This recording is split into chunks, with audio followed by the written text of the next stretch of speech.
So Elizabeth probably found me wandering outside. That was a close call. I was just thinking about how I'd finally found the right balance of things. When this apartment became available, I thought it was the answer. Convincing Peter was hard.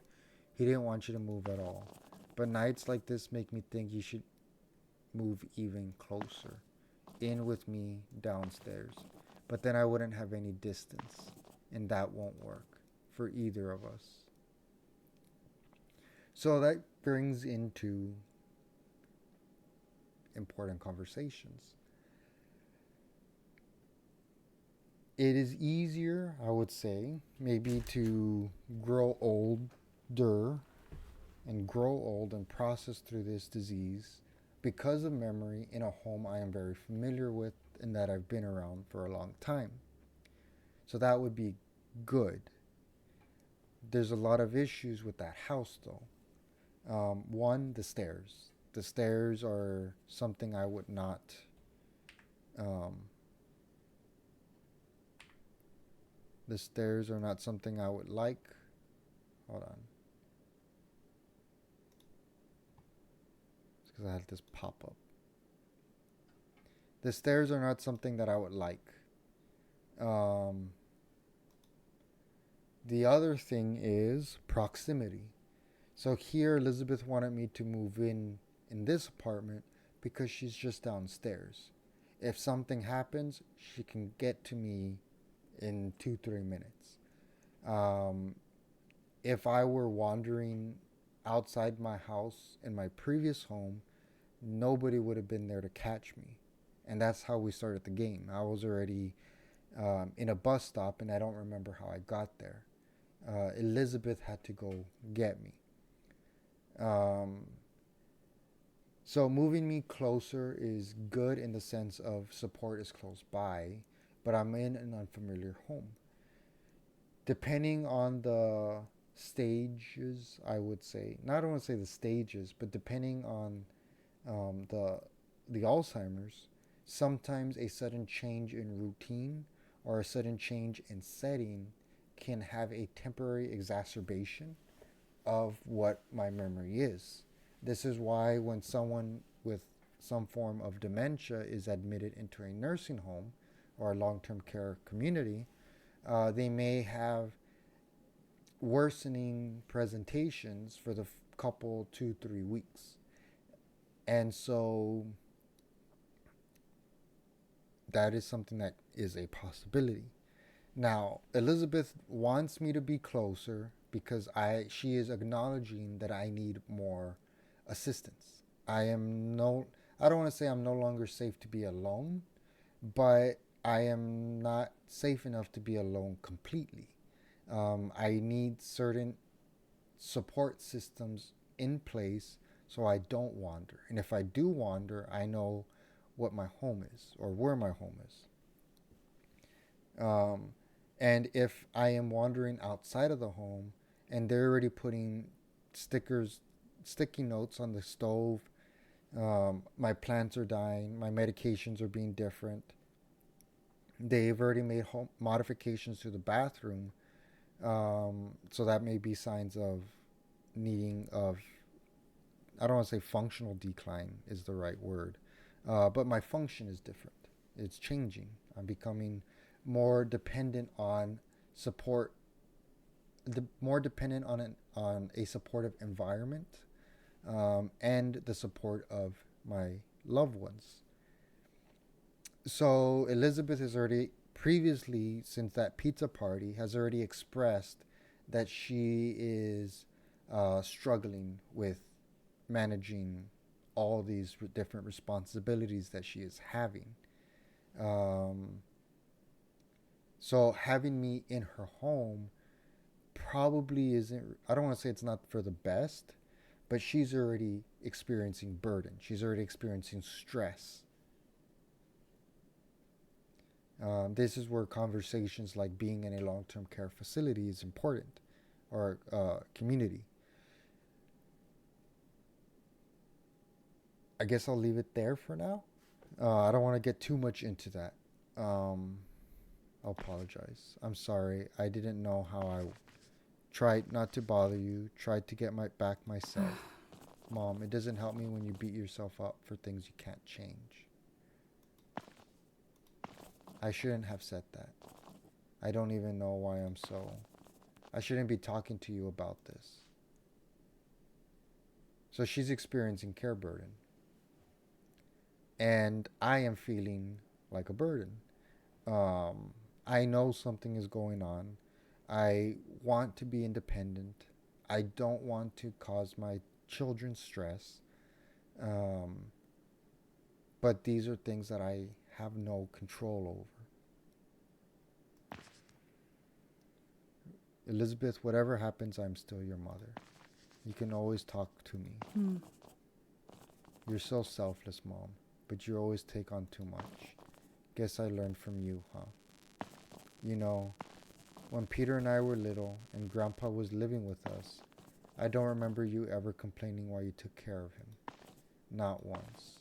Any advice for me? Your grandfather wasn't an easy person. I had to decide that what I gave him was enough. So just know you're enough. Okay, I'll touch on that once we finish this conversation. You are too, and you're worth it. Let's both get some sleep, okay? No more adventures. Good night, Mom. When you're caring for someone you love, you want them to have the best. It's kind of getting me a little emotional. You want them to have the best. You want to support them. There is nothing more frustrating when you're caring for someone is not knowing how to help them. And that is what is happening. Elizabeth is getting care burden. She's getting stressed. She wants to help me. She wants to be there for me. And she's catching herself snapping at me. And she doesn't like that about herself. There's that guilt. As a parent, or in this storyline, I want to comfort my daughter. I have an experience of caring for someone, which in this case is my dad. And I know the stress that my daughter is going through. Even if I can't articulate it, even if I can't communicate it, I can empathize that what my daughter is experiencing is very stressful, it is very hard, it's difficult, and it is something that she was kind of thrown into, in a sense. Even if she wants to be the one to take care of me, she's thrown into it because we're seeing that Peter is not as involved. He may be involved in... Okay, so I'll touch on that in a little bit. He may be involved, but not to the same degree or in the same way as Elizabeth is. Elizabeth is seeing how this Alzheimer's is affecting Annie, while Peter may not really be seeing it fully. And this is something that is very common. When you are caring for someone, in general, they have needs.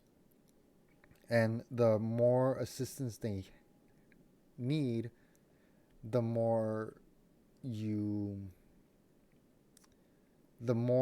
have to see a side of them that maybe you never considered seeing. And what I mean by this is you have to help them shower. You have to help them clean themselves after going to the restroom. You have to undress them to go to the restroom. If they're using adult briefs or absorbent wear, you have to change them. You sometimes have to help feed them. You're seeing them try to eat and they can't eat, or not that they can't eat, but maybe they can't work the fork the way it's supposed to. So when you're seeing that firsthand, it is very, I don't want to say heartbreaking, but it is difficult to explain that to somebody who has not experienced that. And when you have multiple people helping, like Peter is helping, Peter is involved, but he may not be involved to the same degree as Elizabeth is. He knows I am sick. He knows I am having trouble with my memory, but he may not know how that is affecting me on a daily basis. Because at the end of the day, Elizabeth is the one that found me in the hallways, unable to find my house. Peter wasn't the one that found me. Um, I guess I kind of went off on a tangent, uh, but but these are important conversations.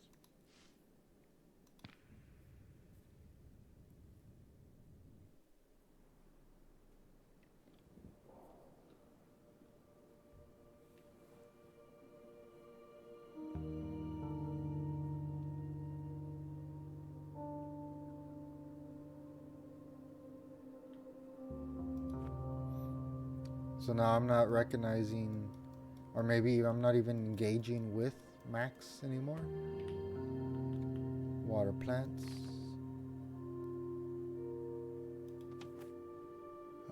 My cognition has greatly altered. Change clothes every day. So now I'm not changing clothes. That may mean I'm not even taking showers, changing underclothes. Maybe when I go to the restroom, I'm not cleaning myself. Today's meds. So this is a good adjustment. This avoids me taking too many pills. I may forget. So we saw earlier that I wasn't keeping track in terms of Monday, Wednesday, Tuesday, Thursday, Friday, Saturday, Sunday. I would skip some. And so it's very easy to overdose on medications because I may not be aware of the day. If I'm time skipping, let's say it's Saturday and I'm kind of time skipping to a Wednesday, I'll take the Saturday and then later on in the afternoon, I may confuse the day thinking it's Wednesday and go back and take my medication for Wednesday. So this right here is a good adjustment. Um,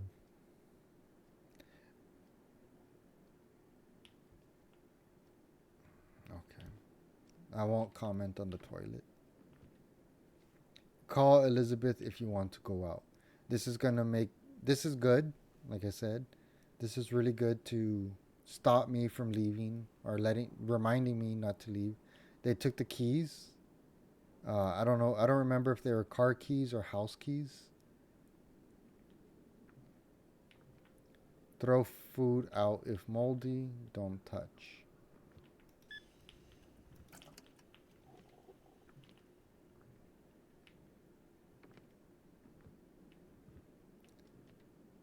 Oh, Fraser died. Agnes can make a comeback. Benjamin. I don't think Momo's gonna make it.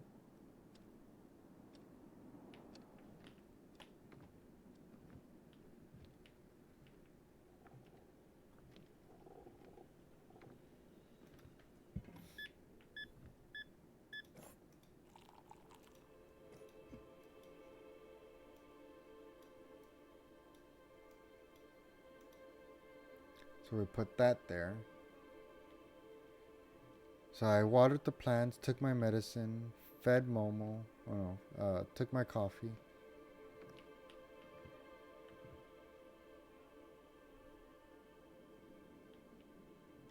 Oh, they gotta stop scaring me. Uh, and that kind of brings it back into that you think you're alone. I think this is Christopher. This is probably before he left.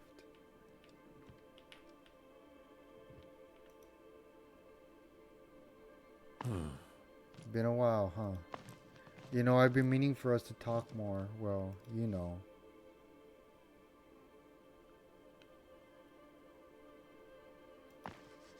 I I know who you Huh? are. You still got that owl I made you, huh? So I might be hallucinating? That's sweet. Glad you're still thinking about me, sis. Hmm. You remember that owl we found together? We were what, 9? Okay. Got it. Got itself stuck in that old farmhouse. So this is where I left. This is the start of the game. This is where my last conversation with my brother happened. Got itself stuck in that old house. We snuck in there to get away from Dad for a while. Guess I took my trip to get away from him too. Do you remember the last time we talked? Right before I left?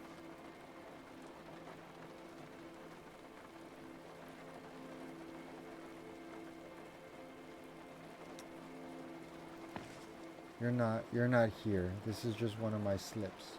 Time slips. Huh. That's not what you said the last time we had this conversation. Don't you want to reminisce?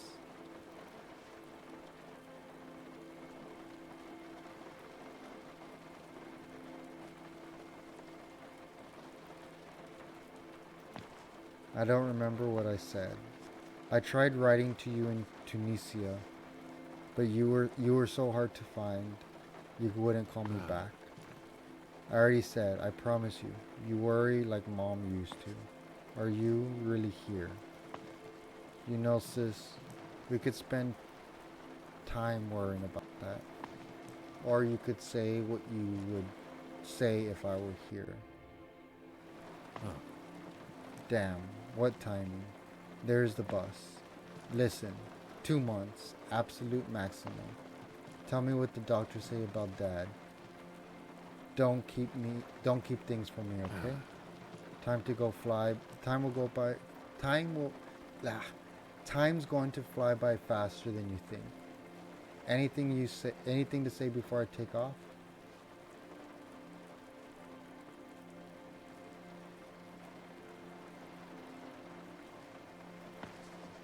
I sent letters to you to everywhere you told us you'd be. Called hostels, hotels, you just left. I was in the hospital when Dad while he got thinner and sicker and angrier. So there's the resentment. 2 months, you said. And you turn up dead on some road miles from anywhere you said you'd be. Why? Why didn't you come home? You thought it 1,000 times. Because I was young and selfish and ungrateful to you. But what else, Annie? Why didn't I come home? Because you're finally happy. Because being away from home made you feel like yourself. And I wanted that for you. I did. I just wanted that for myself too. And I wish you knew how I was willing to give you what how much I was willing to give for you because I did. I gave and gave. You got your moment of freedom and I looked after Dad for so much longer than we thought I would. And I tell myself it was worth it for you to have even those 2 months of freedom before.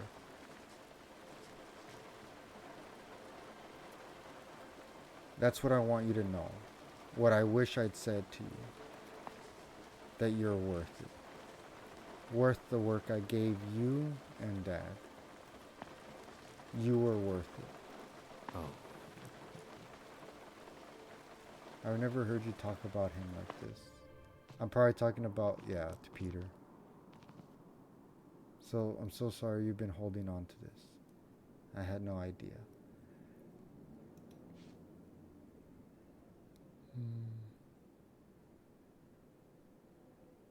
Okay, so let me unpack that a little bit. So it's kind of like how I mentioned. Um, I had a lot of resentment for Christopher because he got to live his life and I stayed home to take care of my dad. Um, we picked up on that a lot, and I never shared or expressed that. I don't want to say grieved properly, but I never processed those feelings properly. That's why I never talked about Christopher for a long time. That's why I hit the owl for the longest time. And I pushed through not only to take care of my dad, but because I knew that my brother was happy, and I was willing to put myself uh, through what I was experiencing for the sake of my brother. Now, I wanted that for myself too, and that's where some of that resentment comes in. Um, I don't want to say I was hallucinating. Uh, I don't know if that would be a proper description to say. Sometimes we have our loved ones that resemble other loved ones. I look like my brother. We're slightly different, but I look like my brother, uh, especially when we were younger. Um, so it's very easy to confuse somebody for somebody else. I remember a few years ago, my brother said my mannerisms were almost identical to my dad, um, and so on and so forth. So it could be that Peter looks like Christopher to some degree, and I just confused him for Christopher. Maybe I was hallucinating. Uh, I guess to clarify, hallucinations are like something that you're experiencing is there but is not there, while a delusion is a full on storyline. So I can hallucinate that there's a shadow behind me, or I'm hallucinating a smell, or I'm hallucinating noises. Um, but a delusion is that shadow behind me is um, this person that has a story and they're talking to me and they want me to go to the mall because they asking me to buy things. So it's a whole storyline context behind it. So I think I think this might be more of a experience through time traveling while confusing Peter for my brother. Peter, where am I? Where's hey? It's okay, mom. You're at home and you're safe. You were a little distant for a minute there. How are you feeling? Worth it. It was worth it. How about I get you some water, mom? Would you like that? Let me do that real quick and I'll be right back. So I know I'm supposed to sit down because the moment I stand up, something's going to happen.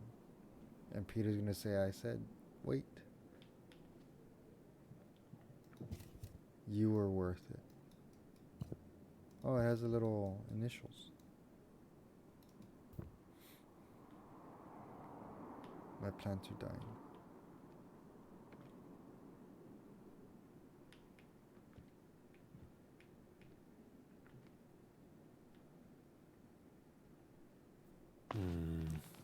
I just hadn't seen that kind of thing myself before. Has this been so kind of like what we were talking about earlier? Peter is helpful, he's involved, but he's not seeing the same thing Elizabeth has been seeing. This is the first time he is experiencing it, and he's finally realizing what Elizabeth has been going through. Right? Mm-hmm. She has to agree. I don't want to if she doesn't agree. So they probably want to um, move me into a long-term care facility. Maybe we can talk it over together. I can come downstairs when you get back to the apartment.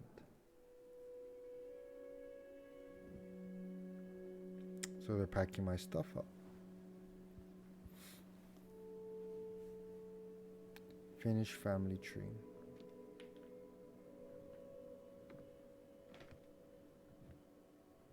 Benjamin is making a comeback. Aww.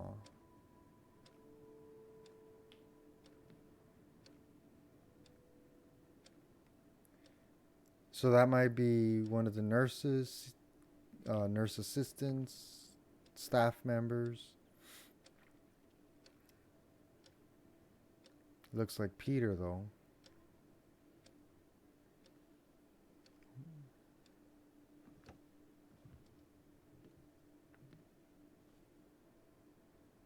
That's a really hot coffee. Don't use.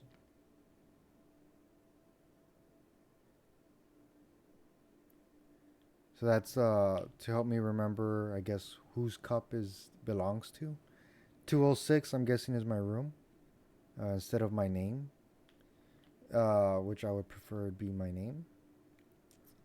That sees me as an individual instead of what room number I'm in. So that's Christopher.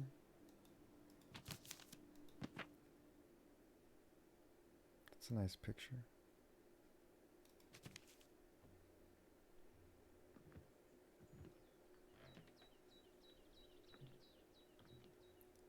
So this may be my old home. Or maybe it's along like an assisted living.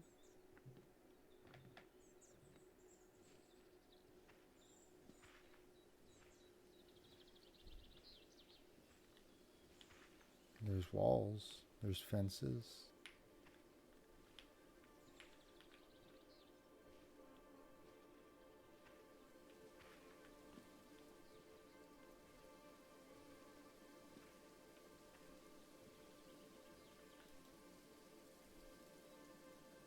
I like this one.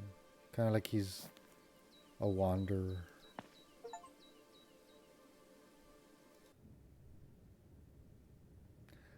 I can see how it was inspired by What Remains of Edith Finch.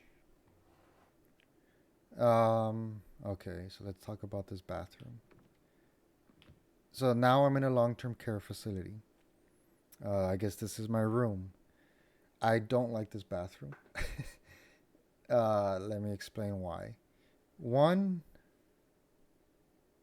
everything's white. Um, when people with dementia, kind of going back into that contrasting colors, a white sink, white backdrop, white floors, it kind of meshes together. There's no contrast. So same thing goes with the toilet. So if I want to go to the restroom, I'm gonna turn around. What's inside of my was it field of view, my field of vision, whatever I'm looking at in front of me is what's I exist to me. Okay. So sometimes if I'm having trouble seeing between uh, the toilet, the floor, and the backdrop or the background, you're gonna tell me to sit down, and I'm gonna say there's no chair. There's no chair. It doesn't exist. There's no chair. So that's gonna make going to the restroom difficult. That's why they recommend like colored toilet seats, and that's gonna make vision a lot more. Um, that contrasting is gonna make the vision better, so it's easier for me to sit down. The other thing that might be an issue, I mean, this is going to close, so I'm going to have some privacy. But just being out here, taking a shower with everything exposed, might not make me feel very comfortable. Uh, the other thing is the floor is going to be wet and there's no drain. But the floor is going to be all wet. So when it comes to showers and going in and out of the restroom, that might be a cause of concern, because even if there's a drain and it goes away and everything, there's still wet floor. So you still want some kind of space between that. Um, this is my room. I mentioned it earlier where you want some kind of personalization in home decor. Oh, this is really fancy. Okay, I'll talk about that right now in a little bit. Um, I want to. So you want home decor? The issue is there's none. It's a stock photo right there. The bed is in the middle. There's a rail on that side. The recliner's right here.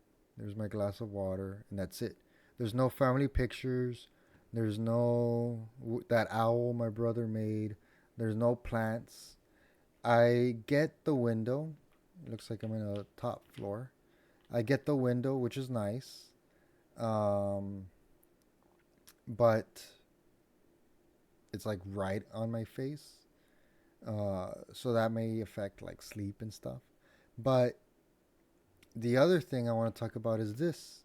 This is really neat. This is a nice hidden gem. What I believe this is a lift um, rail. So when you have people who can't walk anymore, you have like a Hoyer lift. And so a Hoyer lift basically is like a crane.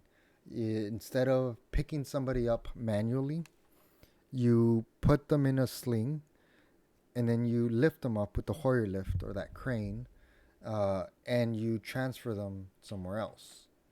So a Hoyer lift is like an actual crane. Like you actually have a something come in, it's on wheels, it picks the person up. They're swinging on top of that crane, or I mean, they shouldn't be swinging, but it's like kind of like a swing, but they shouldn't be swinging. Uh, and so you move that crane and go put it somewhere else. It's very similar to like an engine tank lift, not an engine tank, engine block lift. Um, for like mechanics, you pick up the engine block and then you move it somewhere else. So these things make it automatic. Uh, there should be like an actual motor. So it picks me up and I just move the motor over here and it drops me down. So I don't actually have to walk. The lift does it for me. Now, right now, I have the function and the mobility to actually walk and move around. So I don't need that. But that the fact that they added it here is like really neat. Um, Water. People with dementia, especially memory, individuals with where their memory is affected, forget to drink water. So you can see that my water is here. It's probably been there for a while. Um, Maybe it's room temperature. Uh, it's been there for a while. And so I have the water there. It's there if I need it. But because I'm not actively thinking about water, I just may be wandering around the room um, thirsty. But my water is there and I just don't acknowledge it. I don't like this space because there's not enough space to actually go through the stuff. Um, this is a very nice wide door. I like the light. Oh, I spoke too soon. So there is personalized stuff. The bear, my owl. Benjamin made a comeback. I don't like the clock. I don't like the sound of the clock. So I'm guessing this is like an assisted living instead. We talked about the cup. I would have preferred it if it had my actual name.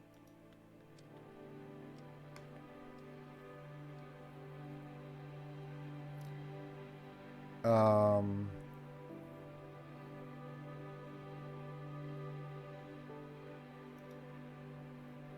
I don't know if Noah's actually here with me, but I would hope that they're having more activities for me instead of me just sitting here.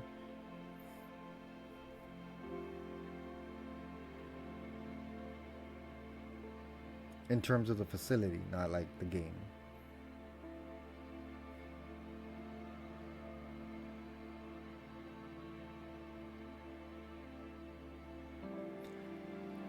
I guess the plant could be like a symbolism that now that I am getting the support I need, I'm able to thrive a lot better. Even though I'm in a community, uh, living in a community, like a long term care community, um, my family's still visiting me. Peter's finally acknowledged the severity of my condition. I'm seeing Christopher. I don't know if that's a good sign.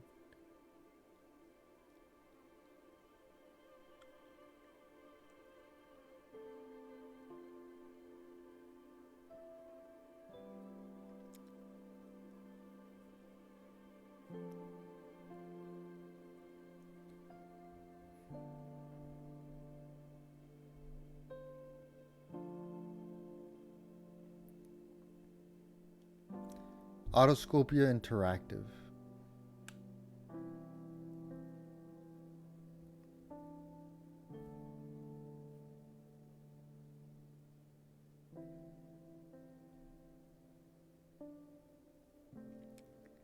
It was the same main four people. Um, I know four. It was created by four people specifically. Um,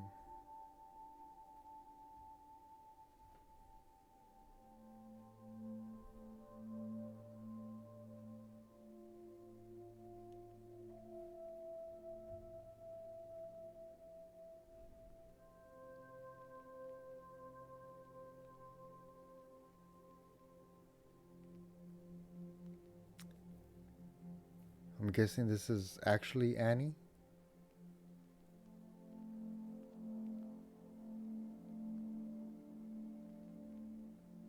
or maybe different pictures of family from the developers.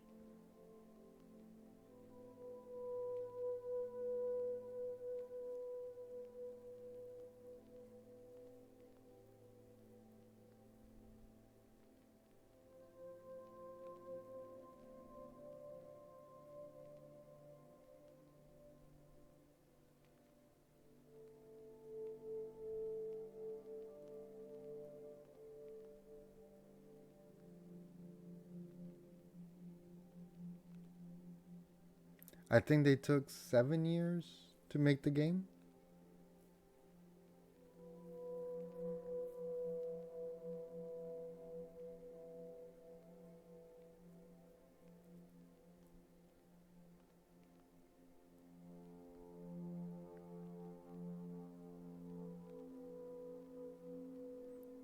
Started in 2018 as a student game called Forgotten at the IT University of Copenhagen.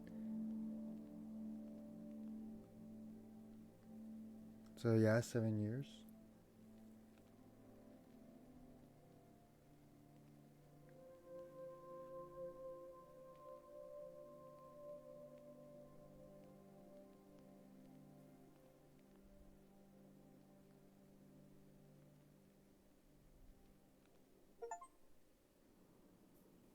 Um, Let me adjust this.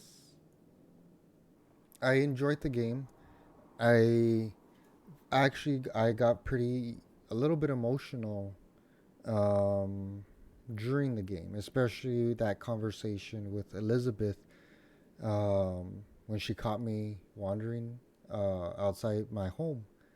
Um, I think it captured the experiences of people, of families, really well. Um, Caring for someone in general is very hard.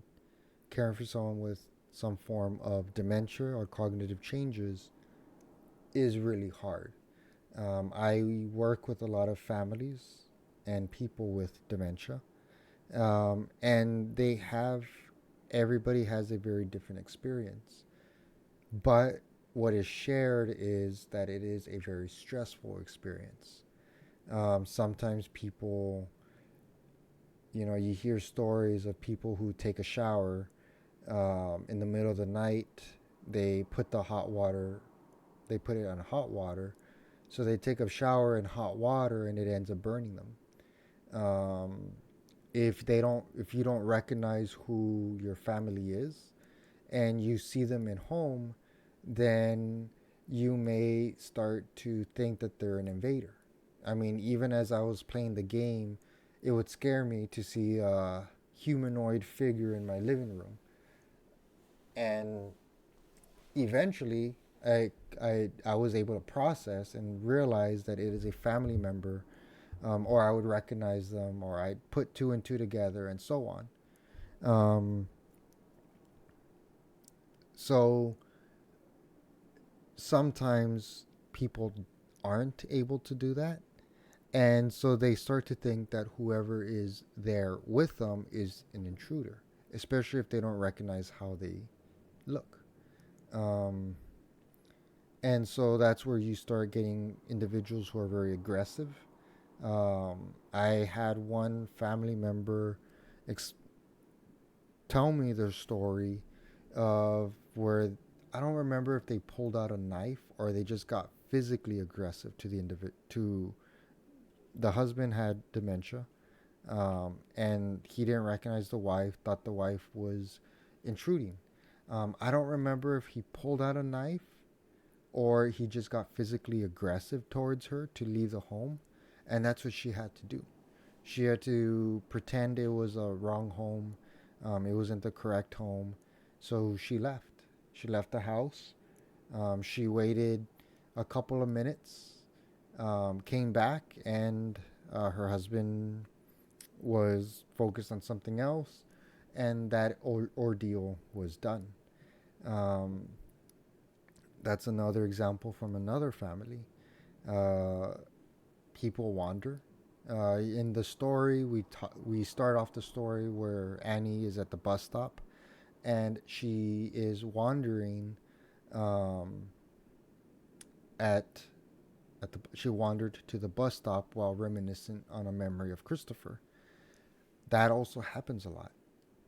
Where I live in Texas, it is very hot, and there have already been, I believe, two cases where they found someone who had some form of dementia um, dead on the highway because they suspect that there was a heat stroke.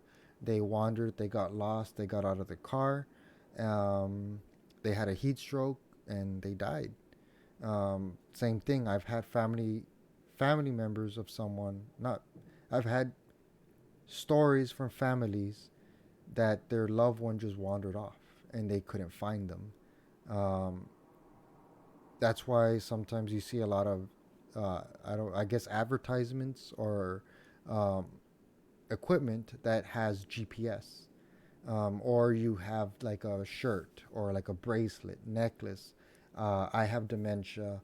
If you find me by myself, call this number.